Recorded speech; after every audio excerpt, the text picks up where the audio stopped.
pêcher avec le meilleur guide d'Extremadure, je fais comment? Hein, bah vous m'appelez. Ouais, moi je vis à Orellana la Vieja et puis je propose des séjours de pêche sur tout le département. Donc sur tout le Guadiana et tout le Tage. 3 bateaux et j'ai un employé fixe, Zoilo Montero. Et après, quand j'ai besoin, je travaille avec d'autres guides espagnols qui sont très bons professionnels, qui sont de la région, des enfants du pays, qui connaissent très bien leur histoire.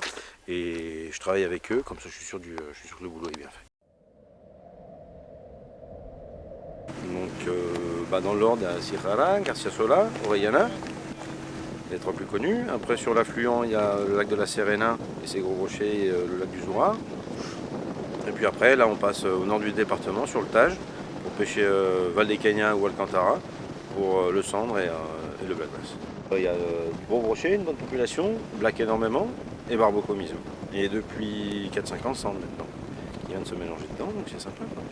Donc tu es français, c'est pas un scoop, même si tu parles pas d'espagnol? Oui, je suis français, oui. Sans indiscrétion, comment tu finis ici? Non, je suis venu travailler pour une entreprise en tant que guide. Travaillé 4 ans dans cette boîte-là et après je suis parti, j'ai monté ma boîte Extremadura Pro Fishing. Salut Numa, alors ça fait un moment que tu grattes, c'est ça? T'as pris un heure là, t'as réfléchi pendant un bon moment? Ah, en fait, il y a un brochet qui montait derrière nous. J'ai jeté dessus, Stéphane il m'a dit mais le brochet il va descendre au fond, laisse descendre au fond. Et effectivement. Bon, du coup, une saison idéale avec toi c'est quoi? En début d'année, là j'arrive en février-mars, tu me conseilles quoi? Février-mars, le gros brochet ou si c'est plus après avancé sur mars, le gros basse. Ça me fait plaisir. Peu de poissons mais des trucs. Et si jamais j'ai un ami original qui veut pêcher à la mouche, style des barbaudes, etc. Mai-juin. Mai-juin? Hmm. C'est quoi, sur cours d'eau ou sur grand lac comme ça? Sur Grand Lac. D'accord. Sur le Grand Lac, après la fraie, ils sont hyper actifs. Ils ont besoin de se réalimenter, donc ils sont toujours. Les eaux sont déjà bien chaudes et c'est des poissons qu'on trouve en patrouille en grand nombre sur les bordures. Donc à la mouche, c'est le top. Et juillet-août, là, pendant les vacances, du coup... Le gros brochet. Ouais. Meilleur moment pour faire du nombre en gros brochet. D'accord. C'est là qu'on bat les records de toute façon on va dire les records en taille, si. Là où les eaux sont les plus adaptées à sa biologie, c'est là où ils se cantonnent, donc ils se regroupent et on arrive à faire des journées et des semaines. Le record, je crois qu'on a fait, c'est 39 mètres à deux pêcheurs, 39 mètres dans la semaine. Mais en été, c'est en fin du séjour, tout le monde part avec plusieurs mètrés et on peut dire dans le pire des cas au moins 100 mètrés. D'accord. Parce que des fois il faut des années à faire ailleurs. Black Bass en Extremadure, c'est quoi? C'est vraiment la terre d'accueil pour ça? C'est vraiment... Bon, c'est une des meilleures régions d'Espagne avec l'Andalousie. D'accord. Grosse densité, gros poisson? Une grosse densité et gros poissons. Après chaque lac est différent, chaque lac a son moment. Mais après on a les chances d'avoir des lacs hardcore comme le lac d'Orellana, où je pense c'est là où il y a les plus gros lacs d'Espagne.